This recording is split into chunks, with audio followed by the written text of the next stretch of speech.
Hello everybody, welcome to divinely guided 7777। कैसे हैं आप सब लोग। मैं आ गई हूँ एक और फ्रेश रीडिंग के साथ और आज की रीडिंग होगी एंजल आंसर्स के ऊपर। आपके लिए एंजल्स की क्या गाइडेंस और क्या आपके ऐसी क्वेश्चंस हैं जिनके ऊपर एंजल्स आपको रिप्लाई करना चाह रहे हैं। यूनिवर्स की तरफ से आपको क्या मैसेजेस आ रहे हैं, क्या गाइडेंस है, क्या इंट्यूशंस है, क्या रिवील हो रहा है, उसके ऊपर ये रीडिंग है। और फिर जब सारे एंजल आंसर्स निकल आएंगे तो फिर उसको हम टैरो से क्लैरिफाई करेंगे कि आपका जो भी एंजल आंसर आया है उसको टैरो की पॉइंट ऑफ व्यू से आपकी लाइफ से किस एनर्जी से वो रेजोनेट हो सकता है। ये टाइमलेस, जनरल और कलेक्टिव है। गाइडेड रीडिंग है तो डेफिनेटली आपके लिए फ्रूटफुल रहेगी। टाइमलेस का मतलब ये है कि जब आप इस रीडिंग को देखेंगे, बहुत सारे लोग कमेंट करते हैं कि आज मुझे इस रीडिंग की ज़रूरत थी और ये पॉपअप हो गई। Not from my channel, from any channel. मेरे चैनल पे भी इस तरह के कमेंट्स आते हैं। तो टैरो रीडिंग्स की ब्यूटी ही यही होती है कि आप हर रीडिंग्स को नहीं देख सकते। इट इज़ समथिंग इंट्यूशंस, और ये इंट्यूटिवली होता है कि आप वही रीडिंग देखने के लिए इनकरेज्ड होंगे और मोटिवेट होंगे जो रीडिंग आपके लिए बाकायदा तौर पर आई है। आपका दिल करेगा कि मैं इस रीडिंग को ज़रूर देखूं, तो दैट मीन्स कि वो कम्प्लीटली आप ही की रीडिंग है, चाहे आप कितने ही अरसे बाद उसको क्यों ना देखें। टाइमलेस होने का मतलब यही होता है। तो आज एंजल आंसर्स दे रहे हैं, जो भी आपको गाइडेंस मिले उसके बिहाफ पर, उसके बावजूद भी मैं आपसे कहूँगी कि आप अपनी प्राइवेट रीडिंग ज़रूर करवाएं, क्योंकि आपने अपनी लाइफ का अगर कोई डिसीजन बनाना है या कुछ प्लानिंग करनी है तो it is more than ideal कि आप अपनी प्राइवेट रीडिंग लें।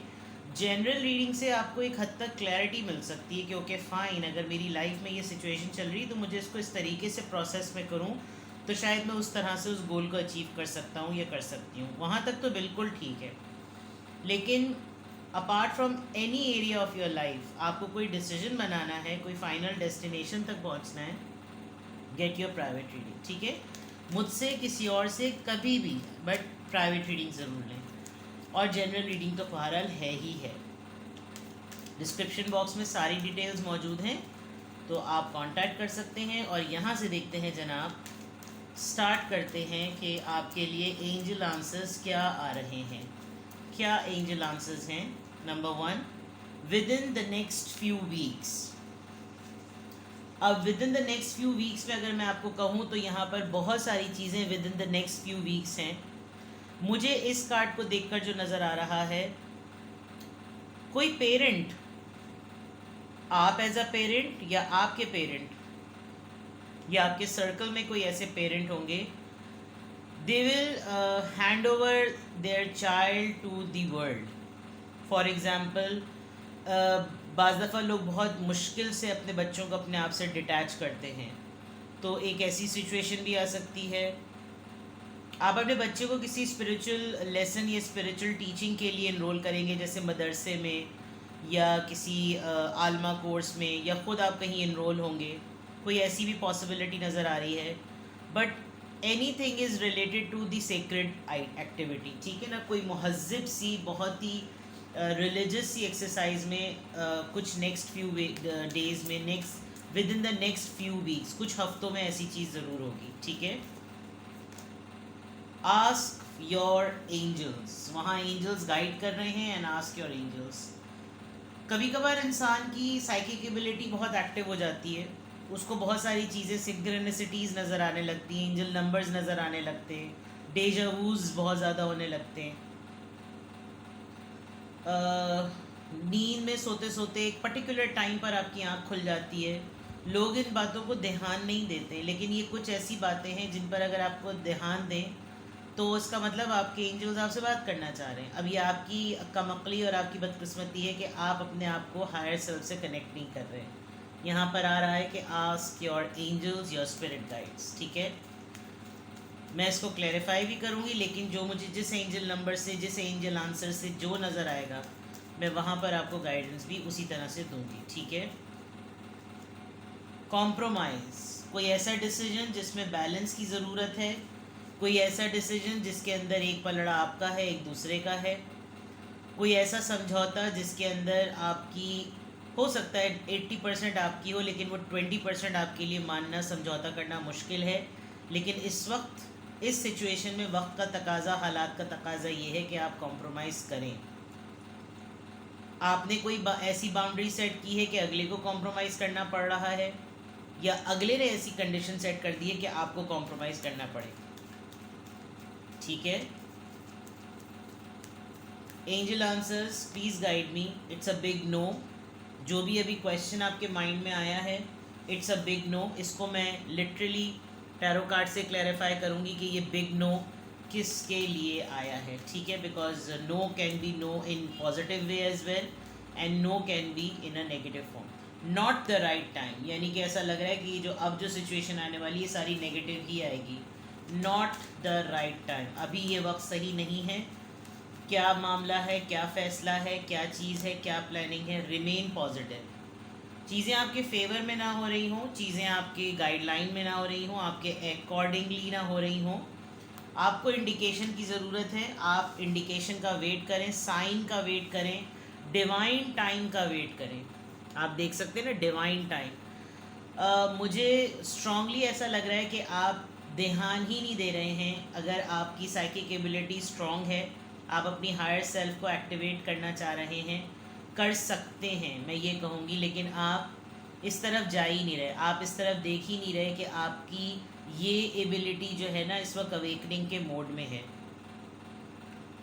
इग्नोर कर देते हैं। बहुत सारे लोगों की रात के बीच वक्त में जिस कहना चाहिए ना, आँख खुलती है। मेजॉरिटी को मैंने देखा, उठते हैं, वॉशरूम जाते हैं, पानी पिया, सो गए। इसको आप different spiritual point of view से लें तो इस वक्त अल्लाह ताला आपकी नींद को इसलिए आपको एक लम्हे के लिए उठाता है, आप तहज्जुद पढ़ सकते हैं। ये इंसान की ख़ुद की नाअहली होती है, काहिली होती है कि वो नींद को बढ़तरी देता है। सूरह मुज़म्मिल के अंदर इस बात का ज़िक्र है कि अपनी नमाज में क़याम कायम करो, और कभी ज़्यादा और कभी कम।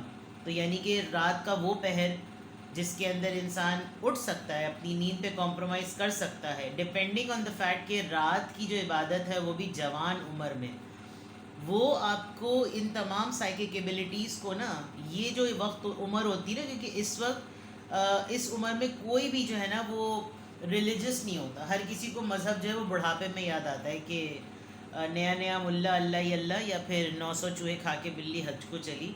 लेकिन जो जवानी की इबादत है उसका मर्तबा अल्लाह ताला ने अलग ही रखा है। तो मुझे पता नहीं क्यों ऐसा यहाँ पर मैसेजेस देखकर ऐसा लग रहा है कि जो चीज़ आप अपनी यंग एज में उसको प्रैक्टिस का पार्ट बना लेना, देन आपको लोगों की ज़रूरत नहीं पड़ती। आपके एंजल्स, आपके गाइड्स आपसे दू बदू, यानी अब्द और माबूद का मामला बड़ा क्लोज हो जाता है। तो you need to look for a sign.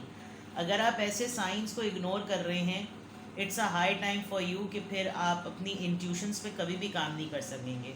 आप हमेशा को डिपेंडेंट रहेंगे लोगों की एडवाइस के, आप हमेशा को डिपेंडेंट रहेंगे लोगों की मशावरत के, और डिसीजन पावर आप में कभी भी नहीं आ सकेगी। ठीक है, अब हर कार्ड को क्लैरिफाई करते हैं कि ये जो एक एक कार्ड एंजल आंसर्स आए हैं वो टैरो के थ्रू देखेंगे कि इनका कॉन्टेक्स्ट क्या बन रहा है। तो आपको ऑटोमेटिकली समझ में आ जाएगा कि ये तमाम चीज़ें किस कॉन्टेक्स्ट में एज अ गाइडेंस आई हैं।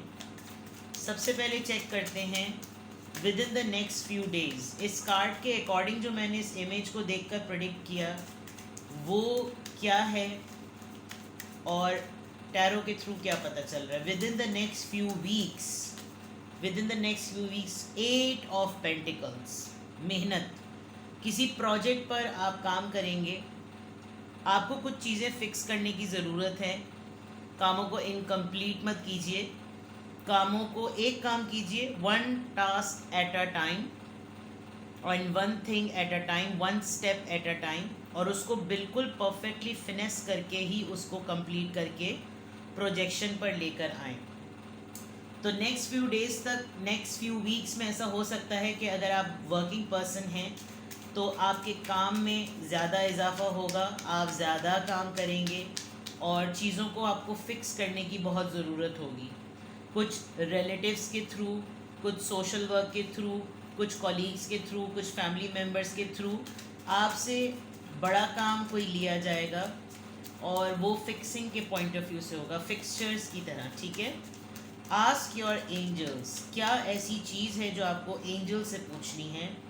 क्वीन ऑफ कप्स, अगर आप इमोशनली किसी के लिए बिल्कुल क्लोज्ड ऑफ हो गए हैं, आपने कुछ रिश्तों को अपने ऊपर पाबंद कर दिया है कि मेरा इनसे ताल्लुक़ अब नहीं होगा, तो you need to review that decision कि अच्छाई अगर आपके अंदर है और कोई आपकी अच्छाई से मुस्तफ़ीद होकर आपको साइडलाइन कर देता है तो आपने बिल्कुल ठीक किया है। आपको ख़ुद इस मामले में इंट्यूट होगा कि आपका बिल्कुल सही है फ़ैसला। लेकिन कभी कभी अपने ऊपर कुछ अगर आपने डिसीजंस बहुत ज़्यादा सख्त कर लिए हैं तो उनको आपको रिव्यू करने की ज़रूरत है। With the queen of cups, इंसान हर वक्त सख्त ज़िंदगी नहीं गुजार सकता। डिसिप्लिन और कहीं कहीं फ्लेक्सिबिलिटी करनी पड़ती है, शायद इसीलिए कॉम्प्रोमाइज़ का भी कार्ड आया है। ये कॉम्प्रोमाइज़ आपको किस सिचुएशन में करने के लिए गाइडेंस आई है, किस एरिया ऑफ लाइफ से आपको कॉम्प्रोमाइज़ की गाइडेंस आई है। डिसीजन में कॉम्प्रोमाइज़ इटसेल्फ एक ऐसा सिचुएशन है जिसमें समझौता करना है और दो चीज़ें हैं।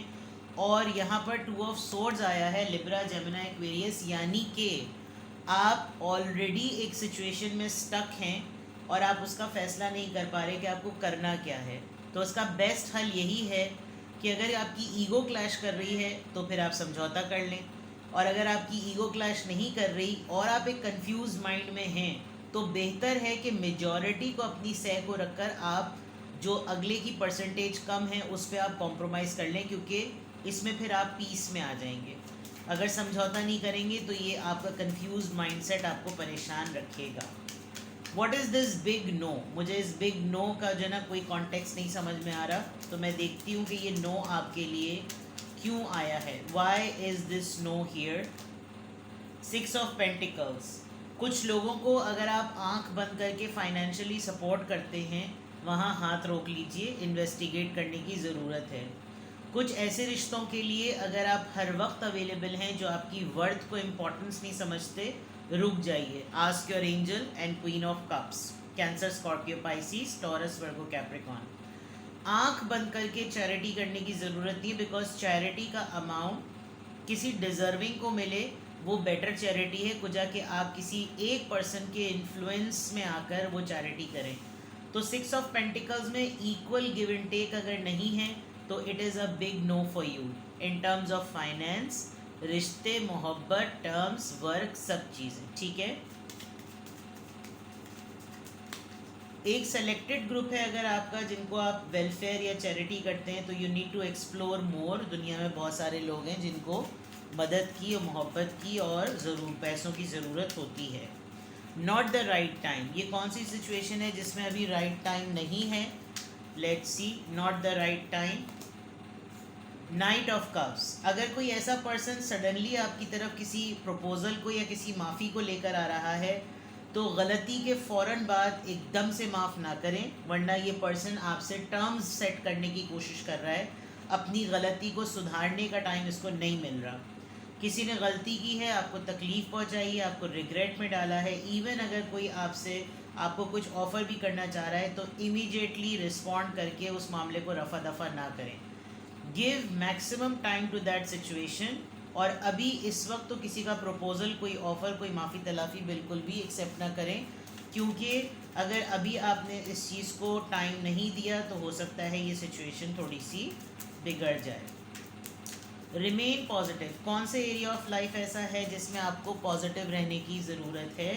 Remain positive. 7 ऑफ कप्स, अगर कुछ चीज़ें आपके फेवर में नहीं हो रही, अगर आपको लग रहा है कि इस वक्त बहुत सारे ऑप्शंस मेरी लाइफ में हैं, मैं करियर देखूं, मैं शादी देखूं, मैं अफेयर देखूं, मैं लव लाइफ देखूं, मैं पेरेंट्स को देखूं, मैं पैशन देखूं, मैं अपना रेस्ट देखूं, अपनी काहली देखूं, अपना आराम देखूं, तो आपको पॉजिटिव होने की ज़रूरत है ताकि आप बहुत सारे मैटर्स के ऊपर सही डिसीजन बना सकें। ओवरवेलम हो रहे हैं आप बहुत से लाइफ के मैटर्स को लेकर, इन पर हौला हाथ रखने की ज़रूरत है आपको। ठीक है, बहुत सारी चॉइसेस को एक साथ अपने प्लेटर में ना फैला दीजिए। You need to give time for it. Look for a sign, सबसे इम्पॉर्टेंट मैसेज एंजल आंसर्स में, सबसे important card look for a sign. ये यहाँ पर क्यों आया है। 9 ऑफ पेंटिकल्स, अगर आप एक अकेले सिंगल सेपरेटेड इंडिविजुअल हैं तो आपने राइट टाइम का वेट करना है। कोई पर्सन आपको अप्रोच करे तो राइट टाइम पर उसको बिल्कुल एक्सप्लोर करके, बिल्कुल टटोल के, हर चीज़ उसकी चेक करके आपने उस साइन का वेट करना है जब आपकी इंट्यूशन आपको कहे कि यस अब सही है डिसीजन लेना। क्योंकि कहीं ऐसा लग रहा है कि कोई आपकी इंडिविजुअलिटी को, आपके अकेले होने को, आपके सेल्फ सफिशेंट होने को टारगेट बनाएगा कि फ़ायदा है, इससे फ़ायदा है, ये अकेला है, अकेली है या अकेला है और पैसा है इसके पास, इससे ज़रा पैसे बटोरने की कोशिश करो, इसको ज़रा ट्रैप करो। तो लुक फॉर अ साइन। और even somebody can propose you. आपकी इस वक्त 9 ऑफ पेंटिकल्स में आप इतने ज़्यादा इंडिपेंडेंट हैं और फाइनेंशियली आप बहुत स्ट्रॉन्ग हैं, तो कोई ऐसा हो सकता है आपकी तरफ सिचुएशन ऐसी आए जो आपके इस अकेलेपन और आपके पैसे और आपकी वेल्थ को टारगेट करेगा। तो look for a sign and then it depends कि आप इसके बाद क्या करते हैं, क्योंकि यहाँ तक मैंने एंजल आंसर्स को फिर रोक दिया है। तो ये आपके एंजल गाइडेंस है, ये आपको गाइडेंस मिल रही है यूनिवर्स की तरफ से, एंजल्स की तरफ से आपकी रेगुलर लाइफ को लेकर। जिस भी एरिया से ये आपके मैसेजेस टच करते हैं उस पर गाइडेंस लीजिए। फर्दर आपको कोई क्लैरिटी चाहिए हो, पर्सनल रीडिंग लीजिए, I am available. Take best care, bye bye.